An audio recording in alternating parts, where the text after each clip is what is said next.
हाँ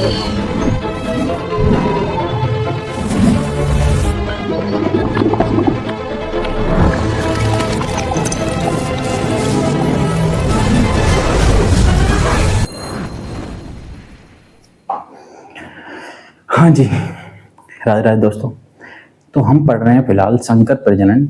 उसमें जो फर्स्ट पार्ट था हमारा, जो परसों रिलीज हुआ था, उसमें आपने देखा कि हम संकर प्रजनन क्यों करते हैं, क्यों आवश्यकता पड़ी।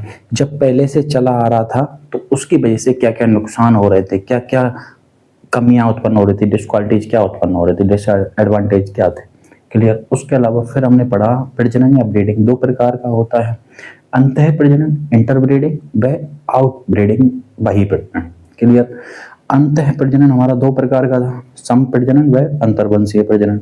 उन दोनों को अच्छे से पढ़ा।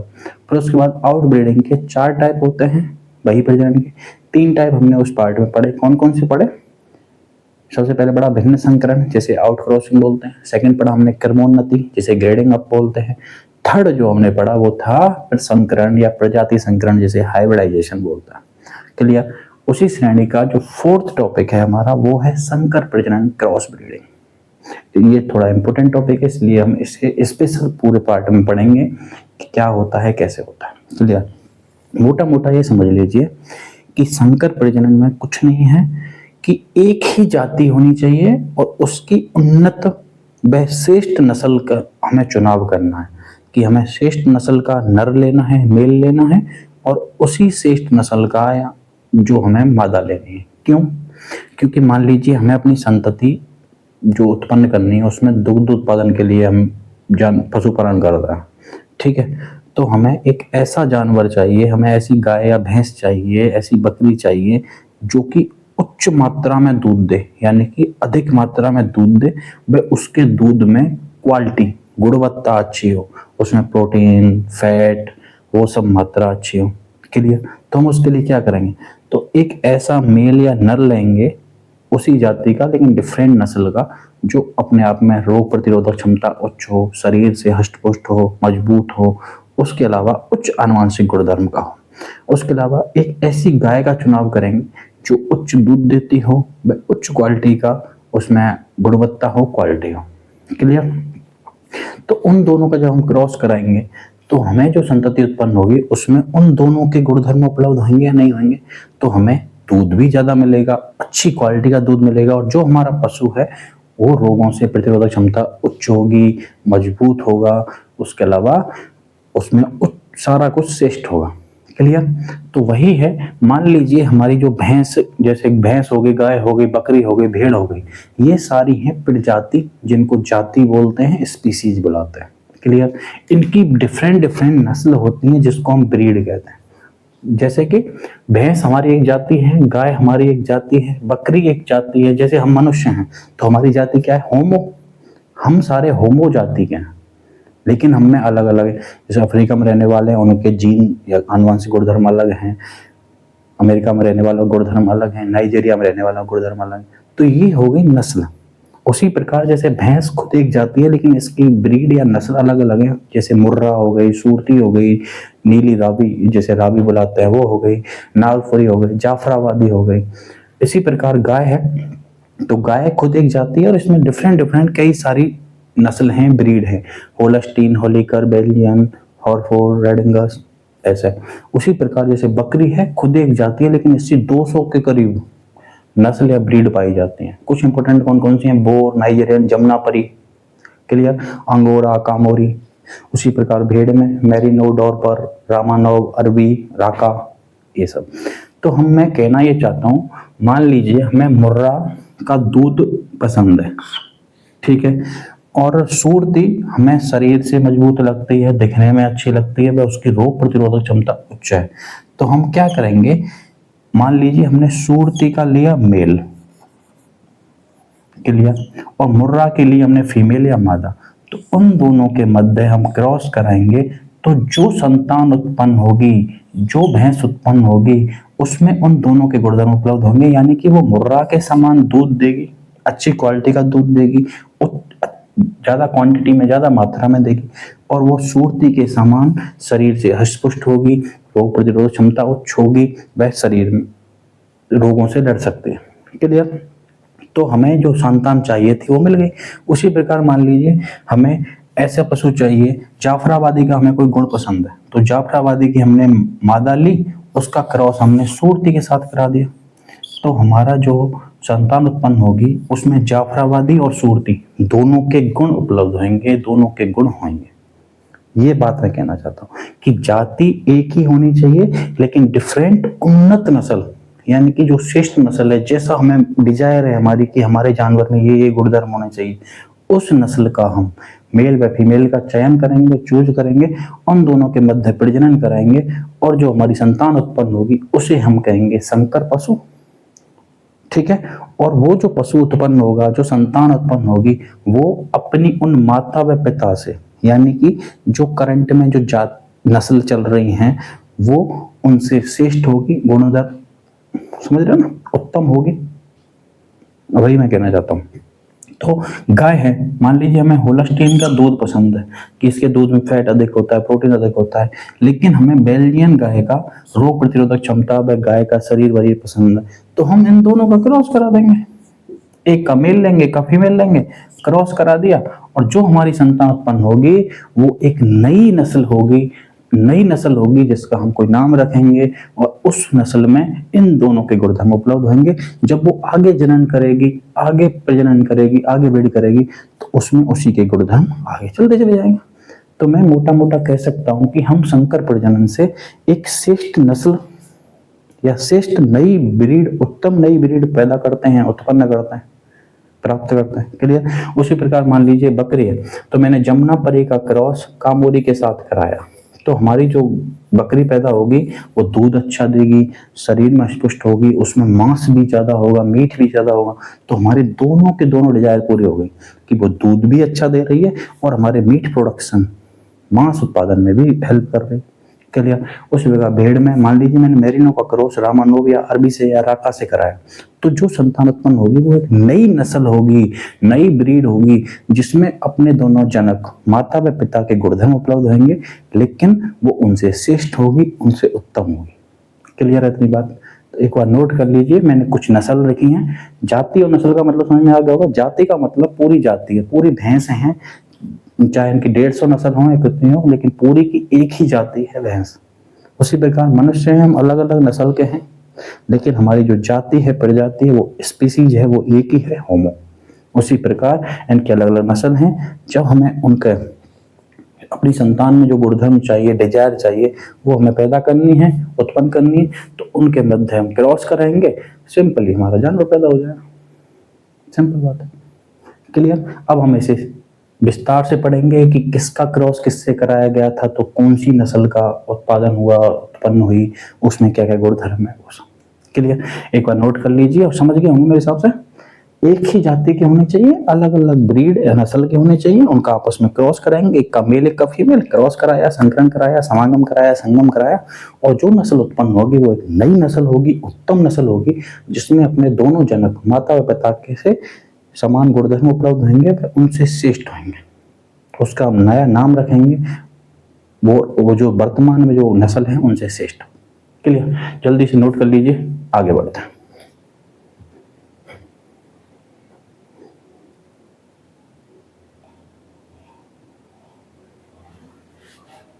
हाँ जी, तो अभी हमने देखा कि संकर प्रजनन क्या होता है, किस प्रकार से अलग अलग एक ही जाति के अलग अलग नस्ल के हमने नर व मादा का चयन किया और उनको बीच में संकरण कराया, प्रजनन कराया, संगम कराया, तो एक नई नस्ल का निर्माण हुआ जिसमें उन दोनों नस्लों के समान गुणधर्म उपलब्ध थे और एक नई स्थायी उन्नत नस्ल पैदा हुई जिसका एक नया नाम दिया जाएगा।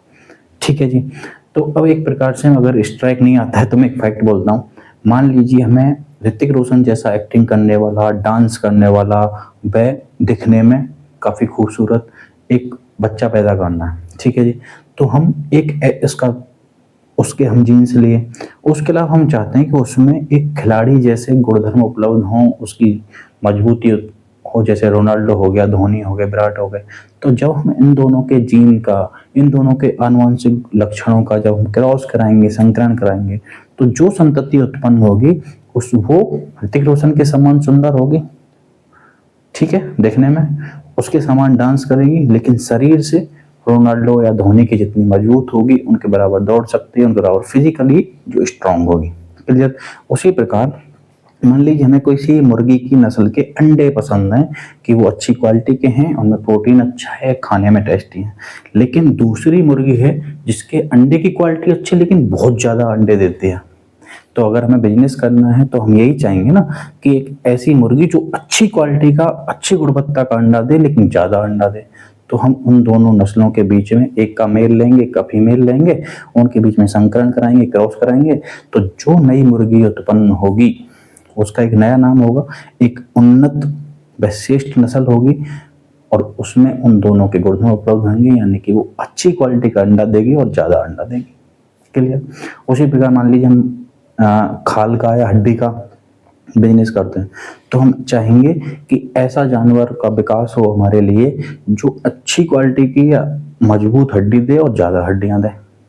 उसी प्रकार दूध का सिस्टम है कि हम अगर चाहें कि हमारा जानवर, हमारी गाय या भैंस ज़्यादा दूध दे और उच्च क्वालिटी का, जिसमें प्रोटीन्स, फैट वगैरह अच्छे हो, ऐसा दूध दे, और हमारा पशु अच्छे शरीर में मजबूत हो, रोग प्रतिरोधक क्षमता उच्च हो, दिखने में अच्छा हो, तो हम ऐसी नस्लों का चुनाव करेंगे। जो एक नस्ल ऐसी देखेंगे जो अच्छा दूध देती हो, अच्छी क्वालिटी का दूध देती हो, एक दूसरा देखेंगे जो दूध ज़्यादा देती हो, भले ही क्वालिटी कम हो लेकिन दिखने में अच्छी हो, शरीर से मजबूत हो, रोग प्रतिरोधक क्षमता उच्च हो। जब उन दोनों को हम क्रॉस कराएंगे, संकरण कराएंगे, तो जो हमारी नया संतति उत्पन्न होगी, नई नस्ल उत्पन्न होगी, वो एक उससे उच्च होगी और उन दोनों के समान अच्छी क्वालिटी का दूध देगी, ज़्यादा भी देगी और रोग प्रतिरोधक क्षमता भी होगी। क्लियर। यही है हमारा संकर प्रजनन, क्रॉस ब्रीडिंग। इतनी बात क्लियर होगी ना आपकी?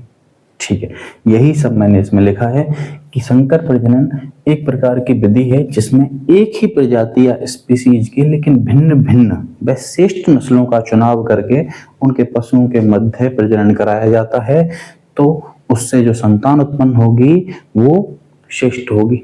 यानी कि जो हम मेल लेंगे, नर लेंगे, वो भी एक श्रेष्ठ नस्ल का लेंगे, उत्तम नस्ल का लेंगे, और जो फीमेल मादा लेंगे वो भी एक श्रेष्ठ नस्ल का लेंगे।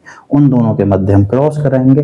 क्रॉस कराने से जो संतान उत्पन्न होगी वो एक नई नस्ल होगी जिसमें उन दोनों के उच्चतम गुण उपलब्ध होंगे और हमारा बिजनेस ग्रो कर जाएगा। क्लियर। तो वही लिखा है, उद्देश्य क्या हमारा, अधिक उत्पादन व उच्च गुणवत्ता वाले पशुओं को पैदा करना। जैसे कि हम अगर मांस या मीट का उत्पादन करते हैं तो मांस अच्छा मिले, दूध, ऊन, अंडा, चमड़ा, हड्डी आदि का उच्च उत्पादन। क्लियर।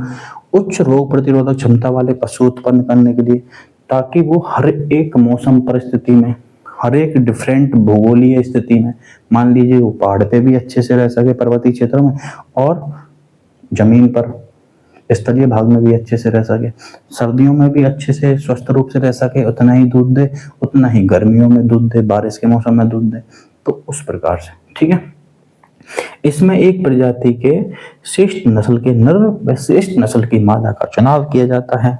इस विधि से हम नई, उन्नत व स्थायी नस्ल तैयार कर सकते हैं। ठीक है। उसके बाद इस विधि से उत्पन्न संतति वर्तमान नस्लों से श्रेष्ठ होगी। ये सब सारे पॉइंट हम पढ़ चुके हैं 2 बार, एक बार नोट कर लीजिए और हम आगे बढ़ते हैं। कुछ अब एग्जाम्पल्स देखेंगे कि जमुनापरी बकरी का अगर हम क्रॉस किसी और बकरी के साथ कराएं, भेड़ के साथ कराएं, तो जो संतान उत्पन्न होगी उसको हम क्या कहेंगे, क्या गुण होंगे। ठीक है, नोट कर लीजिए।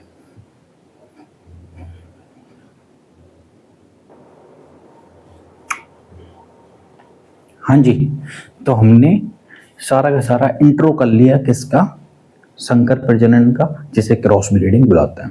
ठीक है। तो हमने देखा कि इसकी परिभाषा में ही सारे जवाब हैं कि जब एक ही प्रजाति के लेकिन श्रेष्ठ व उन्नत व भिन्न भिन्न नस्ल के जनकों के बीच, यानी कि मैं कहना चाहता हूँ कि एक ही प्रजाति के होने चाहिए, एक ही स्पीशीज के होने चाहिए, लेकिन डिफरेंट नस्ल के होने चाहिए।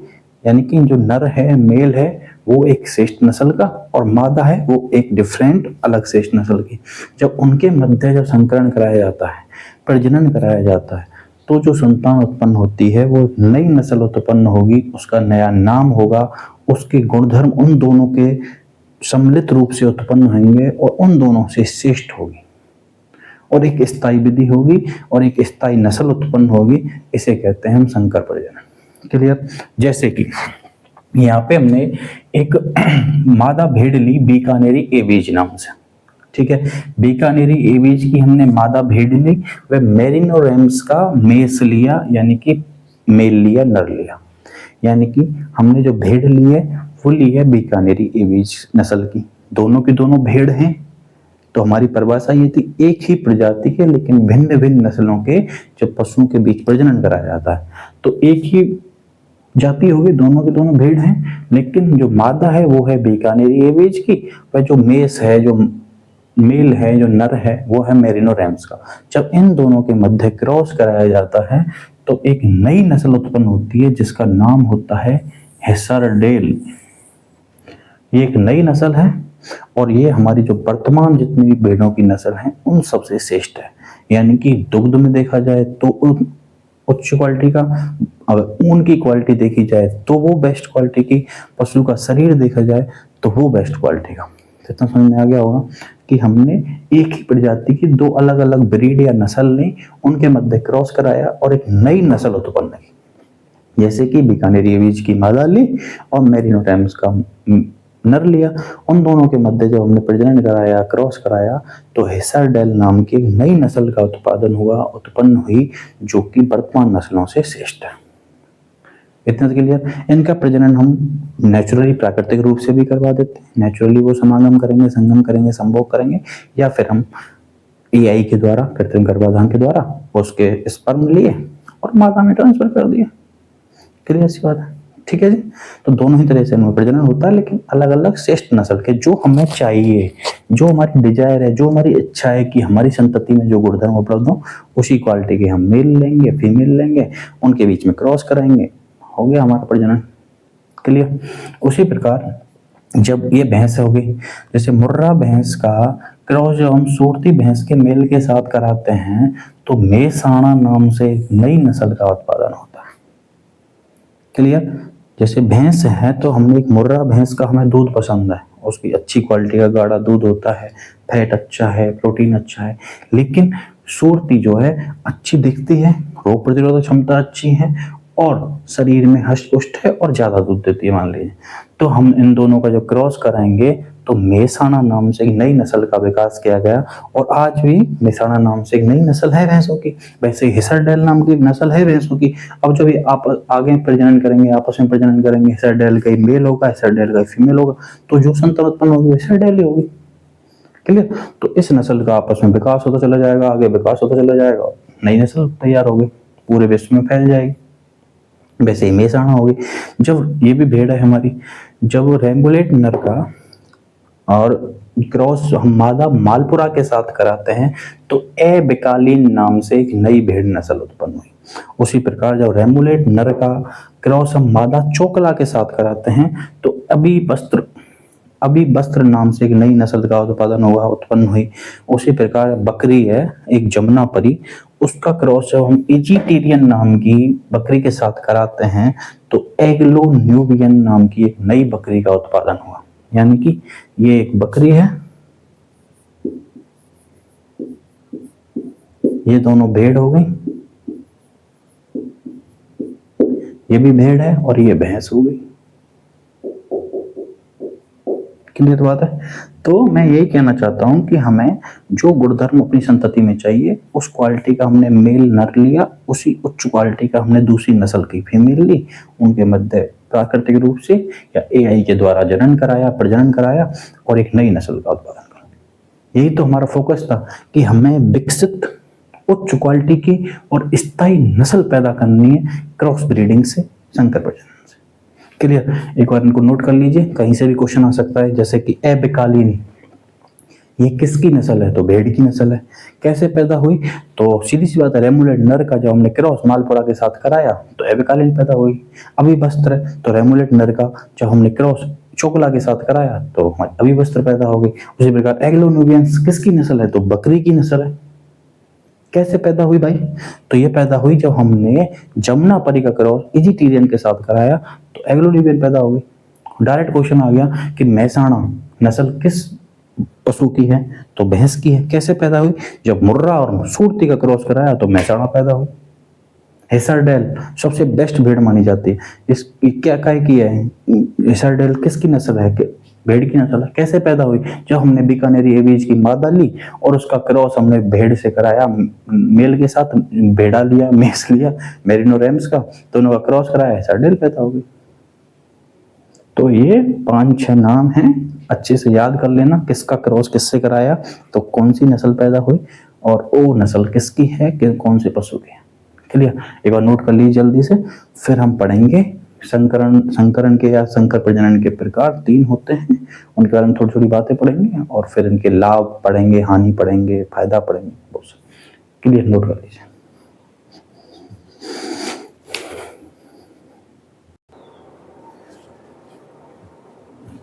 हाँ जी तो हम पढ़ रहे हैं संकर प्रजनन, क्रॉस ब्रीडिंग।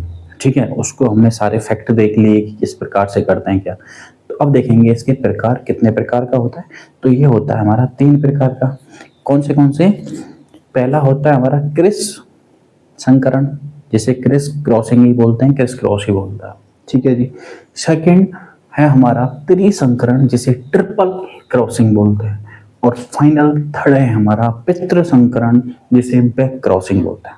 तो 3 प्रकार हैं, criss crossing, triple crossing and back crossing, जिसको पहले को क्रिस क्रॉसिंग या क्रिस संकरण बुलाते हैं, दूसरे को त्रिसंकरण बुलाते हैं और तीसरे को पितृ संकरण बुलाते हैं। क्लियर? तो क्रिस क्रॉसिंग का क्या मतलब है? मान लीजिए मैंने भैंस किया, तो भैंस का मैंने एक नस्ल ली, कौन सी? मुर्रा। ठीक है जी। सेकंड मैंने इसका क्रॉस कराया किसके साथ? सूरती के साथ। हिंदी में भी लिख देता हूं, मुर्रा मैंने भैंस ली जिसका क्रॉस कराया मैंने सूरती के साथ। क्लियर? और इससे क्या पैदा होगी? इससे मेरी नई नस्ल पैदा होगी कोई। ठीक है जी। मैंने मुर्रा भैंस का, फीमेल का जो क्रॉस है वो कराया सूरती के मेल के साथ। मैंने मुर्रा भैंस का या फिर मुर्रा की जो मादा ली है, फीमेल ली है, उसका मैंने क्रॉस कराया सूरती के साथ। क्लियर? तो जो मेरी पैदा होगा, जो मेरी नई नस्ल होगी, उसको मैं क्या बुलाऊंगा? मेहसाणा। मेहसाणा, मेरी मेहसाणा पैदा हो गई। लेकिन अगर मैं इनकी जो संतान उत्पन्न हो रही है उसका बैक अल्टरनेट क्रॉस कराऊं 2 से 3 पीढ़ी तक, मैंने मुर्रा और सूरती का क्रॉस कराया, मेहसाणा हो गई। मेहसाणा जो मेरी संतान उत्पन्न हुई है, भैंस उत्पन्न हुई है, जब वो बड़ी हो जाएगी, मेच्योर हो जाएगी, टीन हो जाएगी, तो उसका क्रॉस मैंने वापस सूरती के साथ कराया, सूरती के मेल के साथ, नर के साथ। फिर जो उससे संतान उत्पन्न होगी उसका वापस से क्रॉस मुर्रा के साथ कराया। तो इसे हम कहते हैं कि पीढ़ी दर पीढ़ी जब हम एकांतर रूप से, अल्टरनेट रूप से जब संकरण कराते हैं तो उसे बोलते हैं हम क्रिस क्रॉसिंग। समझ में आ गया होगा मेरे हिसाब से। जब हम 2 से 3 पीढ़ी तक एक ही जाति के 2 नस्ल के बीच में अल्टरनेट रूप से, एकांतरी रूप से संकरण कराते हैं तो उसे बोलते हैं क्रिस क्रॉसिंग। ठीक है? क्या बोला मैंने? जब एक ही प्रजाति के, एक ही स्पीसीज की 2 अलग अलग नस्ल के बीच 1 से 2 पीढ़ी तक जब आपस में एकांतरीय रूप से, अल्टरनेट रूप से क्रॉसिंग कराते हैं, संकरण कराते हैं, प्रजनन कराते हैं, तो उसे कहते हैं हम क्रिस क्रॉसिंग। क्लियर? एग्जाम्पल क्या लिया हमने? मान लीजिए मुर्रा की हमने फीमेल ली, उसका क्रॉस कराया हमने सूरती के मेल के साथ, नर के साथ, तो हमारी मेहसाणा उत्पन्न हुई। मेहसाणा जब बड़ी हो जाएगी तो उसका हमने वापस से क्रॉस कराया सूरती के साथ, मेल या फीमेल के साथ, जो भी, अगर ये मेल है तो उस फीमेल के साथ, फीमेल है तो मेल के साथ। फिर उससे जो संतान उत्पन्न होगी उसका वापस क्रॉस कराया मुर्रा के साथ। यानी एकांतर रूप से, अल्टरनेट रूप से हो रहा ना क्रॉसिंग, संकरण, एक के बाद दूसरा, उसके बाद दूसरा। तो इस प्रकार की क्रॉसिंग को कहते हैं हम क्रिस क्रॉसिंग। वही मैंने इसमें लिखा है। क्या लिखा है? इस प्रकार के प्रजनन में पीढ़ी दर पीढ़ी एकांतरीय रूप से संकरण कराया जाता है। इसमें एक ही प्रजाति की 2 अलग अलग नस्लों को काम में लिया जाता है। मैंने दोनों की दोनों एक ही प्रजाति की भैंस हैं, भैंस तो है ना, दोनों एक ही प्रजाति होगी, लेकिन दो अलग अलग नस्ल के बीच, दो अलग अलग नस्ल के बीच काम में ली जाती है। क्लियर। इस विधि से मादा व उसकी संतान को बेहतर बनाया जा सकता है। यानी कि जो हमारे इन दोनों के क्रॉस से जो हमने मेहसाणा उत्पन्न की है, मेहसाणा नस्ल बनाई है, उसको और अधिक बेहतर, उसके जो बच्चे होंगे उनको और अधिक बेहतर बनाने के लिए इस विधि का इस्तेमाल किया जाता है। क्लियर। मान लीजिए मेहसाणा जैसे कि मुर्रा है, दूध अच्छा देती है, तो मेहसाणा मान लीजिए धीरे धीरे जाके दूध उत्पादन कम कर दिया, तो हम उसके बच्चों का क्रॉस वापस से मुर्रा के साथ कराएंगे, फिर उसके अगले बच्चों का क्रॉस सूरती के साथ कराएंगे। तो जब हम एकांतर रूप से, अल्टरनेट रूप से ऐसे ही क्रॉस कराते जाएंगे, तो उसी विधि को, उसी मेथड को हम बुलाते हैं क्रिस क्रॉसिंग। ठीक है जी। तीसरा मेथड है मेरा त्रिसंकरण, जिसे बुलाते हैं ट्रिपल क्रॉसिंग। मान लीजिए मैंने भैंस की दो नस्ल पहले से ले रखे हैं, मुर्रा और सूरती। अब इसमें मैंने तीसरी और ले ली, कौन सी? जाफराबादी।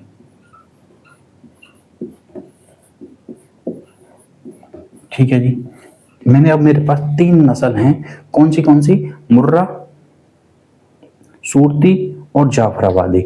अब इन तीनों के बीच में मैं रोटेशनल रूप से, पहले मैंने इसके और इसके बीच में कराया, फिर मेहसाणा उत्पन्न हुई, मेहसाणा क्रॉस जाफराबादी के साथ कराया, फिर जो हमारी तीसरी संतान, जो एक संतान उत्पन्न होगी, उसका क्रॉस फिर इनमें से किसी ना किसी के साथ, यानी रोटेशनल रूप से, घूमीय रूप से, वृत्तीय रूप से, रोटेशनल बोलते हैं ना, घूर्णन, तो वापस से इसके साथ इससे, इसके साथ इससे, जब रोटेशनल रूप से क्रॉस कराते हैं तब उसको बोलते हैं हम त्रिसंकरण।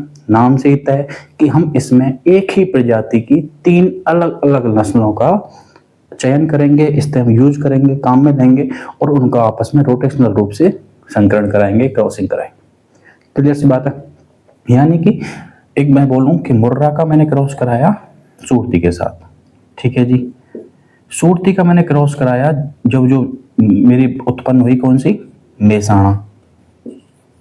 मेहसाणा का मैंने क्रॉस कराया किसके साथ? जाफराबादी के साथ। जो इन दोनों के संकरण से, क्रॉसिंग से जो संतान उत्पन्न होगी, उसका मैं रोटेशनल रूप से फिर मुर्रा के साथ, फिर सूरती के साथ, फिर जाफराबादी के साथ कराऊंगा, तो एक चक्र बन जाएगा, रोटेशन बन जाएगा, घूर्णन बन जाएगा कि, तो इसे हम क्या कहते हैं? रोटेशनल क्रॉसिंग, ट्रिपल क्रॉसिंग या त्रिसंकरण बुलाते हैं। नाम से ही तय त्रिसंकरण, यानी कि इसमें हम एक ही प्रजाति की तीन अलग अलग नस्लों को काम में लेंगे, यूज करेंगे, और उनका आपस में रोटेशनल रूप से क्रॉसिंग कराएंगे, संकरण कराएंगे, तो हमारा ये हो गया, क्या बुलाते हैं इसको? त्रिसंकरण, ट्रिपल क्रॉसिंग बुलाते हैं। इस विधि में एक ही प्रजाति के तीन अलग अलग नस्लों को काम में लिया जाता है तथा इस संकरण को रोटेशनल क्रॉसिंग कहता है। ये बात तो मैंने बताई कि इसमें हमने जैसे भैंस की तीन नस्ल ली, मुर्रा, सूरती और जाफराबादी। मुर्रा और सूरती का क्रॉस कराया, क्या उत्पन्न हुई? मेहसाणा। मेहसाणा का क्रॉस मैंने जाफराबादी के साथ कराया, तो एक नई नस्ल उत्पन्न हुई, उसका क्रॉस रोटेशनल रूप से फिर मुर्रा के साथ, सूरती के साथ, यानी कि रोटेशन चलता रहना चाहिए पीढ़ी दर पीढ़ी। इससे हम बुलाएंगे ट्रिपल क्रॉसिंग। रोटेशन हो रहा है क्रॉसिंग का, तो इसको रोटेशनल क्रॉसिंग बुला लेते हैं। उसी प्रकार इसमें हमने दो अलग अलग नस्लों का इस्तेमाल किया था और उनका अल्टरनेट रूप से, एकांतर रूप से हम उनका प्रजनन करा रहे थे, संकरण करा रहे थे, तो उसको हमने क्रिस क्रॉसिंग बोल दिया। क्लियर। और इसी में हमारा तीसरा जो प्रकार है वो है पितृ संकरण, बैक क्रॉसिंग। नाम से तय बैक क्रॉसिंग, यानी कि मान लीजिए क्रॉस करते करते हमारी नस्ल इतनी बिगड़ गई है तो उसको सुधारने के लिए हमें वापस से क्रॉस कराना पड़ता है। जैसे कि मैंने मुर्रा और सूरती का कराया मेहसाणा के साथ, अब मुझे मेहसाणा नहीं चाहिए, तो मेहसाणा का मैं प्रजनन वापस से उसके शुद्ध जनकों के साथ कराऊंगा, सूरती के साथ, मुर्रा के साथ, तो मेरी नस्ल में सुधार हो जाएगा, मेरी वापस से वही शुद्ध नस्ल आ जाएगी। इसे हम बुलाते हैं पितृ संकरण या बैक क्रॉसिंग। इसे हम नॉर्मली वैसे नहीं करते हैं, लेकिन वैज्ञानिक अपने अध्ययनों के लिए वैसे करते हैं, तो इसको भी हम और पढ़ेंगे पितृ संकरण को, लेकिन जगह नहीं थी इसलिए मैंने दो को पर समझाया है। क्रिस क्रॉसिंग में दो अलग अलग नस्ल लेंगे एक ही प्रजाति की, उनका आपस में एकांतर रूप से, अल्टरनेट रूप से क्रॉस कराएंगे, तो क्रिस क्रॉसिंग हो गई। और ट्रिपल क्रॉसिंग में, त्रिसंकरण में, तीन अलग अलग नस्ल लेंगे एक ही प्रजाति की और उनका आपस में क्रॉस करेंगे। कैसे? रोटेशनल रूप से, घूर्णन रूप से। जब आपस में क्रॉस कराते रहेंगे तो उसको कहेंगे हम ट्रिपल क्रॉसिंग या रोटेशनल क्रॉसिंग। फिर बात नोट कर लीजिए। अब हम पढ़ेंगे पितृ संकरण या बैक क्रॉसिंग।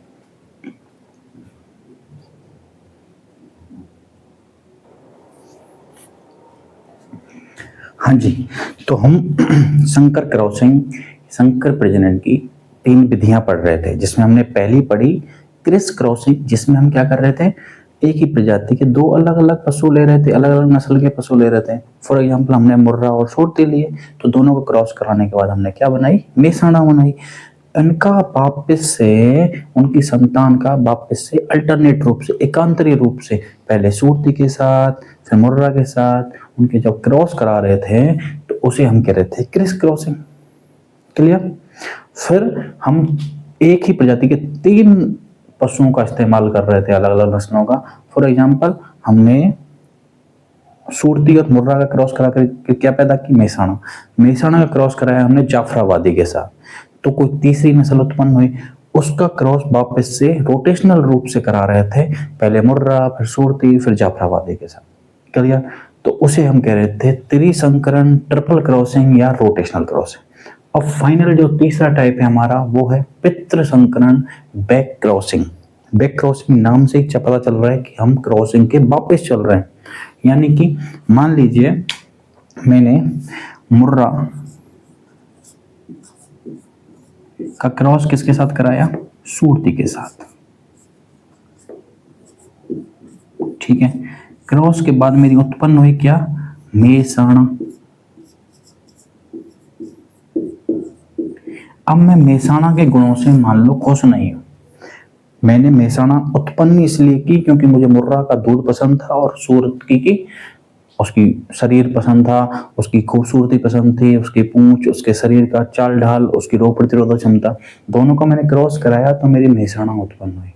ठीक है। लेकिन अब मैं मेसाणा के गुणों से प्रसन्न नहीं हूँ, खुश नहीं हूँ, तो मैं क्या करूंगा, जो हमारा संकर पशु है, संकर पशु कौन है हमारा, मेसाणा, इसका क्रॉस वापस से इसके माता पिता या पैतृकों के साथ कराऊंगा।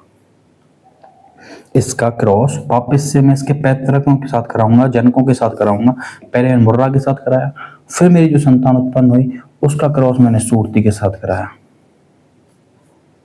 क्लियर। तो इससे क्या होगा, तो जो हमारा संकरित पशु है, संकर पशु है, उसकी जो नस्ल जो नई बन गई थी, उसमें सुधार होकर के एक शुद्ध नस्ल वापस से वही बन जाएगी या नहीं। वही है बैक क्रॉसिंग, पितृ संकरण। इसको हम जनरली वैसे नहीं करते हैं, सिर्फ वैज्ञानिकों के द्वारा आनुवंशिक के अध्ययन के लिए, जेनेटिक्स की स्टडी के लिए, पढ़ाई के लिए वो करते हैं, रिसर्च वगैरह के लिए। ठीक है, वही सब मैंने लिखा है। इस प्रकार के प्रजनन में या संकरण में 2 अलग अलग नस्लों से उत्पन्न हुई संतान का प्रजनन पुनः उनके पैतृक से करवाया जाता है। जैसे यहाँ पर मुर्रा और सुरती के क्रॉस से मेसाणा उत्पन्न हुई थी, तो अलग अलग नस्लों से उत्पन्न हुई संतान मेसाणा, उसका प्रजनन वापस से पुनः उनके पैतृकों के साथ, पूर्वजों के साथ करवाएंगे, तो इसे कहेंगे हम पितृ संकरण। क्लियर। इस विधि में एक शुद्ध नस्ल के नर का प्रयोग किया जाता है संकर नस्ल को एक शुद्ध नस्ल में बदलने के लिए। यानी कि जो मेसाणा उत्पन्न हुई है, ठीक है, मेसाणा का क्रॉस में कराऊंगा मुर्रा के शुद्ध मेल भैंसा के साथ। जो मुर्रा का शुद्ध भैंसा होगा, जिसमें मुर्रा के गुणधर्म होंगे, उसका क्रॉस कराऊंगा मेसाणा के साथ। फिर जो उत्पन्न संतान होगी उसका क्रॉस कराऊंगा शुद्ध सुरती के भैंसा के साथ, मेल के साथ, नर के साथ। क्लियर। तो मैंने वही लिखा, इस विधि में एक शुद्ध नस्ल के नर का प्रयोग कर संकर नस्ल को पुनः एक शुद्ध नस्ल में बदला जाता है। इस संकरण का प्रयोग केवल वैज्ञानिकों द्वारा आनुवंशिकी के अध्ययन के लिए किया जाता है। क्लियर सी बात। तीनों प्रकार मेरे सब समझ में आ गए होंगे। अगर हम 2 अलग अलग नस्लों का एकांतर रूप से, अल्टरनेट रूप से करा रहे हैं तो क्रिस क्रॉस, 3 अलग अलग नस्ल ले रहे हैं और उनका रोटेशनल रूप से क्रॉस करा रहे हैं, तो हो गया हमारा ट्रिपल क्रॉस या त्रिसंकरण। और जब 2 नस्लों से उत्पन्न हुई संकर नस्ल का पुनः क्रॉस हम उनके पूर्वजों के साथ करा रहे हैं, उनके जनकों के साथ करा रहे हैं, तो उससे हम उनके वापस जेनेटिक्स में जा रहे हैं, तो इसे कहेंगे हम पैतृक संकरण या बैक क्रॉसिंग। इसमें करते क्या है, जो हमारी शुद्ध नस्ल है उसका शुद्ध मेल नर लिया जाएगा, उसका क्रॉस वापस से कराया जाएगा उनकी संतानों के साथ। इससे क्या होगा, जो हमारी शुद्ध नस्ल है वापस से पैदा हो जाए। क्लियर है बात? ठीक है, नोट कर लीजिए। अब हम पढ़ेंगे कि इसके क्या क्या फायदे हैं, क्या नुकसान है, और इस टॉपिक को समाप्त करें।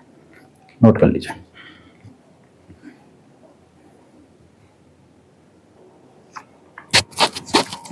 हाँ जी, तो हमने संकर प्रजनन क्रॉस ब्रीडिंग के सारे तीनों टाइप देख लिए।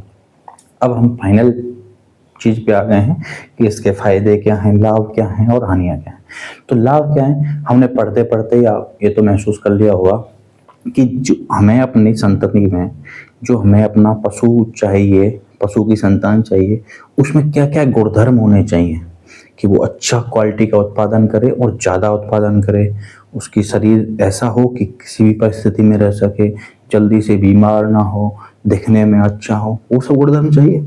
तो हम साफ साफ कह सकते हैं कि संकरण से या ब्रीडिंग, क्रॉस ब्रीडिंग से जो उत्पन्न पशु है, जैसे हम संकर पशु कहते हैं, वो अपने पैतरों की तुलना में उच्च उत्पादन देगा, उच्च गुणवत्ता का उत्पादन देगा, उच्च रोग प्रतिरोधक क्षमता होगी, शारीरिक बल में उच्च होगा। क्लियर। उसके अलावा जो है हम इससे जर्म प्लाज्मा, मान लीजिए हमने मुर्रा का जो क्रॉस हम सूरती के साथ करा रहे थे, तो मुर्रा और सूरती का जो जीन है, आनुवंशिक गुणधर्म है, डीएनए है, उसमें दोबारा से संयोजन हो रहा है, टूट फूट हो रही है, वापस जुड़ रहे हैं, तभी तो मेहसाणा का नया जीन बना, नया नस्ल बना। तो इसमें क्या होता है कि जर्म प्लाज्म में पुनर्गठन होता है, पुनर्संयोजन होता है, जिसके बाद नई नस्ल उत्पन्न होती है, और नई नस्ल उत्पन्न करने का सबसे आसान तरीका है। क्लियर बात। उसके अलावा हम इससे आनुवंशिकी का अध्ययन आसानी से कर सकते हैं। वही सब चीजें हैं, वही मैंने लिखी हैं। यह किसी भी नस्ल में वांछनीय गुण, वांछनीय गुण मतलब डिजायरेबल जो जीन है, जो हमारी इच्छा है, डिजायर है कि हमें अपने पशु में ये गुणधर्म चाहिए, ये क्वालिटी चाहिए, तो वो डालने का आसान तरीका है। वांछनीय गुणधर्म या उत्तम क्वालिटी के आनुवंशिक गुणधर्म पैदा करने का अच्छा तरीका है। उसके अलावा यह जर्म प्लाज्म में पुनर्गठन कर, पुनर्संयोजन कर विविधताएं उत्पन्न करता है, डिफरेंस उत्पन्न करता है, जिससे नई नस्ल तैयार हो जाती है। संकर पशु में अपने जनकों से, अपने माता पिता से, अपने पूर्वजों से उच्च उत्पादन क्षमता, उच्च प्रतिरोधकता व उच्च शारीरिक क्षमता होती है, और यह वंशानुगत अध्ययन का आसान तरीका है।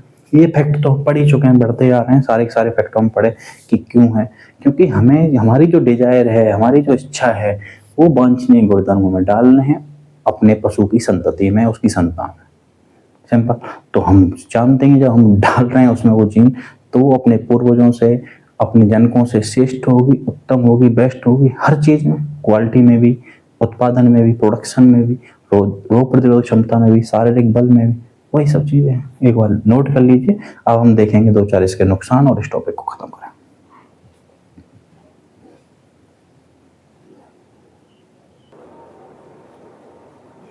तो देखिए, हमने अभी देखे क्रॉस ब्रीडिंग के, संकर प्रजनन के फायदे या लाभ, बेनिफिट्स ऑफ क्रॉस ब्रीडिंग। अब हम देखेंगे डिसएडवांटेज, नुकसान, हानियां क्या हैं संकर प्रजनन की। तो साफ साफ सा सिस्टम है, जैसे हमने पढ़ते पढ़ते लाभों के बारे में दिमाग में सोच लिया था, उसी प्रकार हानियों का सोच रखा है।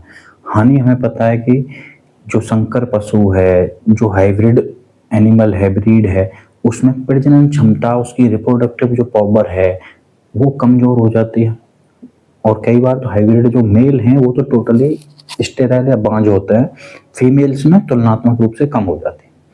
ठीक है। उसके अलावा आप भी जानते हैं, जब हमें संकरण कराना है, कोई नई नस्ल पैदा करनी है, तो हमें 2 या 2 से अधिक शुद्ध नस्ल के पशुओं का रखरखाव करना होता है।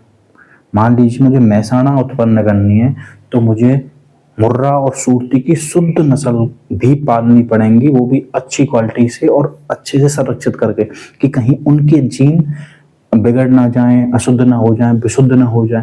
तो हमें शुद्ध क्वालिटी की, शुद्ध गुणधर्म वाली शुद्ध नस्ल 2 या 2 से अधिकों का मेंटेन करना पड़ता है, रखरखाव करना पड़ता है, ताकि जब भी तो हमारा, जब शुद्ध नस्ल का हम रखरखाव करेंगे, तभी तो हमारी अच्छी क्वालिटी का, अच्छी किस्म की जो है संकर पशु उत्पन्न होगी, जो नई संतति होगी वो अच्छी क्वालिटी होगी। तो इस सब में खर्च बढ़ता है, बस यही नुकसान है और कुछ नहीं। वही मैंने लिखा है, संकर पशुओं में प्रजनन क्षमता कम हो जाती है। संकर प्रजनन हेतु 2 या 2 से अधिक शुद्ध नस्लों का रखरखाव करना जरूरी होता है, ताकि उत्तम संकर पशु प्राप्त किया जा सके। इससे खर्च भी ज्यादा आता है। क्लियर। तो हमारा ये टॉपिक पूरी तरह समाप्त हो गया है। अब हम आगे पढ़ेंगे कि पशुओं में भ्रूण का ट्रांसप्लांट, भ्रूण का प्रत्यारोपण कैसे होता है। मान लीजिए हमारी कोई भैंस या गाय है, उसका अंडाशय ऐसा नहीं है कि इतना उत्पन्न नहीं है कि उसका जो ओवम है, अंडाणु है, कि वो निषेचन कर सके, प्रजनन कर सके। तो हम ऐसी स्थिति में क्या करेंगे, किसी और पशु में हम ब्रीड कराएंगे, एआई से या नेचुरली रूप से प्रजनन कराएंगे। उसमें जब 7-8 दिन बाद जब उसका बच्चा बन जाएगा तो उसको निकाल करके उस पशु में ट्रांसफर कर देंगे, जो कि उसका गर्भाशय इतना डेवलप है कि बच्चे को पाल सके, लेकिन उसके ओवेरी, बाकी शरीर ऐसा नहीं है कि प्रजनन कर सके। तो उसमें ट्रांसप्लांट कर देंगे, उसमें ट्रांसफर कर देंगे, उससे वो अपना बच्चा पैदा कर देगा, भाई हो जाएगा। तो अब हम अगली वीडियो को पढ़ेंगे, लेकिन ये वीडियो हमारी समाप्त, ये टॉपिक हमारा समाप्त। क्लियर जी? तो बहुत बहुत धन्यवाद, इसको नोट कर लीजिएगा, अच्छे से पढ़िए, पेपर आ ही रहा है। और ये जो चौथा टॉपिक था हमारा, ये खत्म हुआ है। मेरा मानना है कि लगभग 5 से 6 टॉपिक पहले से क्वेश्चन, फिर 2 क्वेश्चन हमारे व्याकरण से, 1-2 क्वेश्चन सिंहरोधन से, और लगभग 3 क्वेश्चन इस टॉपिक से आपको देखने को मिलेंगे, क्योंकि बहुत इंपॉर्टेंट टॉपिक हैं, बहुत अच्छे टॉपिक हैं, और हम कोशिश कर रहे हैं रिसर्च करके कि बहुत ज़्यादा अच्छे से आपको पढ़ा सकें, हर चीज़ आपको दे सकें, कि कोई भी क्वेश्चन आपका छूटे नहीं। तो प्लीज़ ध्यान से पढ़िए, नोट्स बनाइए, अच्छे से नोट कीजिए, और मेरे पे एक फेवर, ज़्यादा से ज़्यादा शेयर कीजिए, सब्सक्राइब कीजिए, लाइक कीजिए, क्योंकि भाई 3-4 महीने हो गए लगे अभी वहीं अटके हुए हैं। थोड़ा आगे बढ़ाइए, थोड़ा कीजिए। और जल्दी हम 10th, 8th और 9th तीनों की क्लास भी स्टार्ट होने वाले हैं। उसको भी हम ऐसे ही हंसते हंसते पढ़ाएंगे, ट्रिक्स के साथ, बहुत अच्छे से प्रैक्टिकल करने की कोशिश करेंगे, फ्री में, यहीं से सब कुछ पढ़ते रहें। बहुत बहुत धन्यवाद, Radhe Radhe. Subscribe now and press the bell icon.